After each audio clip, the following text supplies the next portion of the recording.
silaturahim. Ini penyebab datangnya rezeki dan memperbanyak. Perlu kita ketahui, silaturahim ini istilah dalam agama kita khusus bagi orang yang punya hubungan darah saja. Bukan semua orang muslim, gitu kan?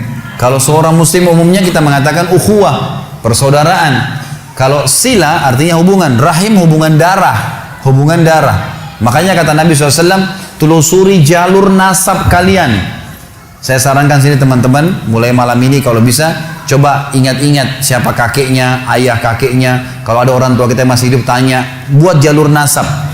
Karena Nabi SAW mengatakan, telusuri jalur nasab kalian. Kakek kita siapa, ayahnya siapa, berapa bersaudara, nikah sama siapa saudara-saudaranya, punya anak siapa. Jangan sampai kita ketemu sepupu kita di jalan, nggak tahu gitu. Ada rahim dengan kita, gitu kan. Kata Nabi SAW, telusuri jalur nasab kalian, karena akan memudahkan kalian silaturahim. Silaturahim. Jadi ini harus yang punya hubungan kerabat ya, hubungan darah. Dalam riwayat Bukhari Muslim yang lain kata Nabi SAW, kata seorang sahabat, waktu dia bawa satu kantong dirham, dia bilang, ya Rasulullah, saya punya sekantong dirham, saya mau sedekahkan. Ada dua orang target saya. Yang satu muslim umum, tidak ada hubungan kerabat sama saya. Yang susah, yang satu muslim, punya hubungan kerabat sama saya dan susah. Yang mana saya bantu? Kata Nabi SAW, kalau kau bantu yang punya hubungan kerabat denganmu, maka kau mendapatkan dua pahala. Pahala sedekah dan pahala silaturahimnya. Dan puncak silaturahim teman-teman sekalian adalah kedua orang tua kita. Teman-teman di sini yang pendatang, ya. Juga tentu yang mukim, yang orang yang memang asli di sini. Kalau orang tua Anda masih hidup, jangan sia-siakan. Kejar sedekah paling afdal ke mereka tuh. Silaturahim teman-teman sekalian, pakai stopwatch kalau antum merasa terganggu pekerjaan. Telepon sehari 1 menit aja. 1 menit aja. Telepon tuh ayah, ibu, tanya kabarnya, ayah, ibu baik, ada kebutuhan? Oh enggak ada nak, baik doain ya. Mereka bilang semoga kau selamat nak, sudah luar biasa tuh. Telepon mereka, teman-teman banyak di Indonesia, di Jakarta saya temukan yang memang merantau, akhirnya orang tuanya cuma ditelepon setahun sekali. Ah gampang nanti kalau Idul Fitri mudik sekalian ketemu. Tapi kalau teman-temannya tiap hari telepon, kalau nggak telepon temannya dimarah-marahin, kenapa nggak telepon, tiap hari dicari. Ini gimana cara? Padahal orang tua itu puncak silaturahim. Teman-teman coba renungin. Ada seorang syekh di Saudi, di Jeddah, dia lagi isi pengajian. Kemudian saking pentingnya dia tahu ya, ini orang tua bagaimana. Dia bilang, saya ditelepon oleh seorang laki-laki. Dia bilang, saya nggak kenal. Laki-laki ini bilang, syekh, tolong bantu saya nih, apa jalan keluarnya? Sejam lagi saya akan divonis oleh pengadilan, dipenjara 10 tahun karena saya difitnah. Difitnah, data-data palsu semua dikasih ke pengadilan dan saya difitnah. Apa saran Anda nih? Kira-kira apa yang saya harus lakukan nih supaya Allah bisa menyelamatkan saya?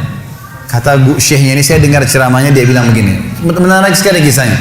Dia bilang, apa kau masih punya orang tua yang hidup? Kata orang itu, ayah saya sudah meninggal, ibu saya ada. Kata syekhnya, kau masih bisa keluar dari pengadilan? Dia bilang masih bisa. Baik, sekarang kamu keluar dari pengadilan, singgah di restoran terbaik yang kau temuin, kemudian temuin ibumu, ajak makan siang ibumu. Kata dia, syekh, sejam lagi saya divonis penjara 10 tahun. Bagaimana bisa mau makan lagi sama orang tua? Kata syekhnya, kalau kau mau jalanin saran saya, jalanin itu.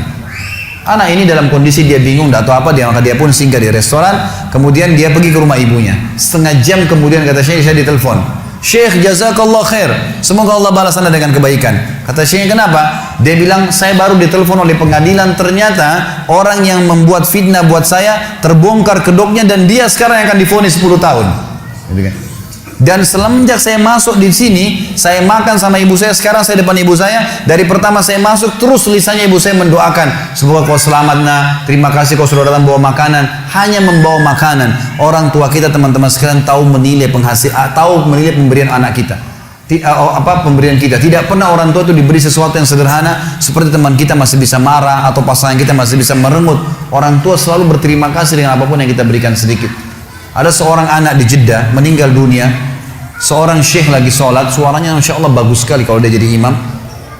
Saya banyak cerita tentang Saudi karena saya pernah kuliah di sana teman-teman. Jadi bukan karena Saudinya. Kalau Anda punya cerita di Indonesia mungkin bisa terjadi di mana-mana tentunya. Saya cerita tentang ini karena saya tahu gitu. Di Jeddah ini ada satu orang syekh, suaranya bagus. Kalau sholat Jumat penuh masjid. Kalau dia jadi imam, Masya Allah suaranya gitu. Dia juga kalau khutbah, hampir semuanya orang nangis kalau bicara masalah akhirat, khusyuk. Jadi dia ikhlas sekali gitu. Dia cerita dalam salah satu khutbahnya, saya dengarkan ceramahnya. Dan ini tradisi saya suka dengar ceramah-ceramah. Walaupun saya sudah sering isi ceramah, gitu kan. Kita tidak boleh batasi dengan ilmu. Selalu kita merasa haus dengan ilmu itu. Maka saya dengar ceramah, dia mengatakan pada saat saya salah satu Jumat, saya lagi jadi imam, di rakaat kedua, pas sujud pertama ada suara gemuruh tengah-tengah masjid.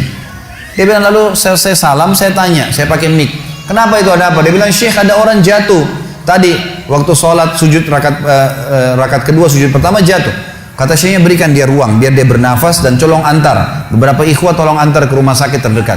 Waktu diantar, kata dokternya, orang ini sudah mati setengah jam yang lalu. Maksudnya pada saat dia lagi sujud di hari Jumat, gitu kan? Ini luar biasa. Kata Syekhnya, ini jelas-jelas husnul khatimah. Hadis Nabi SAW, siapa yang meninggal hari Jumat tidak akan kena fitnah kubur, dan juga dia mati dalam keadaan sholat, jelas dari ibadah, apalagi lagi sujud kepada Allah SWT.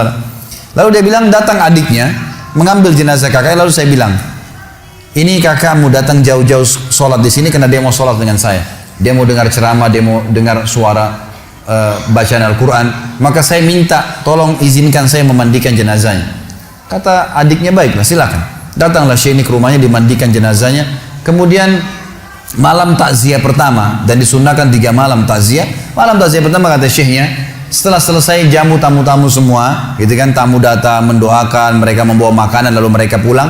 Lalu kata Syekhnya, saya tanya adiknya, kakakmu ini sebenarnya apa sih perbuatan amal dia yang paling menurut kamu Allah ridhahi sampai Allah tutup dengan husnul khatimah begini? Dia bilang, Syekh, kami punya orang tua, ayah kami sudah meninggal, ibu kami masih ada hidup, dan kami 6 orang bersaudara, semuanya bakti dengan ibu kami. Tapi kakak saya ini punya kelebihan plus. Setiap kami datang ke rumah ibu kami, pasti dia yang paling pertama ada. Sisirin rambutnya, aturin bajunya, laki-laki ngurus gitu. Orang tuanya, ibunya dirawat betul sama dia. Dia bilang sampai kalau sisirnya patah dia yang gantiin, sampo, sabun semua dia yang siapin, semuanya diperhatikan. Maka kata Syekhnya, pantas Allah tutup dengan husnul khatimah, pantas Allah tutup dengan itu. Dan teman-teman, apa yang melarang anda mengirimkan misalnya dari Bali di sini atau dari Denpasar ini ada rezeki, kirimkan ke Jawa, keluarga kita tahu di sana ada sampo, tahu di sana ada sabun, tahu. Kenapa kalau kita paketin dari sini khusus buat mereka?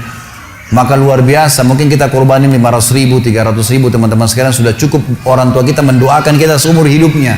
Bagaimana kalau setiap bulan kita rutinkan, gitu kan? Harusnya kita lakukan seperti itu. Ini puncak silaturahim.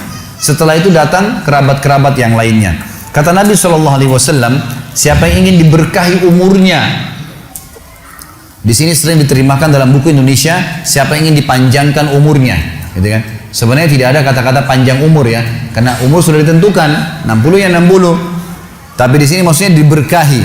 Jadi kalau dia punya 60 tahun, dia sering silaturahim, dengan ada orang lain punya umur 60 tahun tidak silaturahim, kita temukan yang sering silaturahim ini akan berkah hidupnya. Sudah banyak bangun masjid, sudah banyak kegiatan-kegiatan sosial, Allah berkahi umurnya.